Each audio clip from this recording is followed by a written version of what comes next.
పరమశివుడు పార్వతీదేవితో అంటాడు, ఓ పార్వతీ, కాశీపట్టణానికి ఉన్నటువంటి వైభవం ఏమిటో తెలుసా?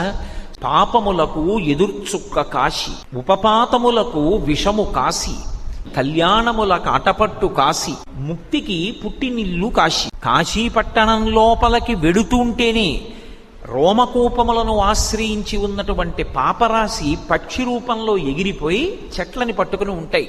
మళ్ళీ వాడు బయటికి వస్తాడేమోనని 9 రాత్రులు కాశీపట్టణంలో ఎవరు పులిమేర దాటకుండా గడుపుతారో ఇక వాడు మళ్ళీ 9 నెలలు అమ్మ కడుపులో పడుకోవలసిన అవసరం పోయింది. కాబట్టి ఇక ఆ పాపములు ఆ వ్యక్తిని పట్టుకుని ప్రయోజనం ఉండదు. కాబట్టి ఇక ఆ పాపములు అక్కడతో వెళ్ళిపోతాయి, ఇక వ్యక్తిని పట్టుకోవు. అందుకే కాశీపట్టణంలోకి ప్రవేశించాలంటే కాలభైరవుని యొక్క అనుమతి ఉండాలి. అటువంటి వైభవం కలిగినటువంటి కాశీపట్టణం పాపములకు ఎదుర్చుక్క కాశీ.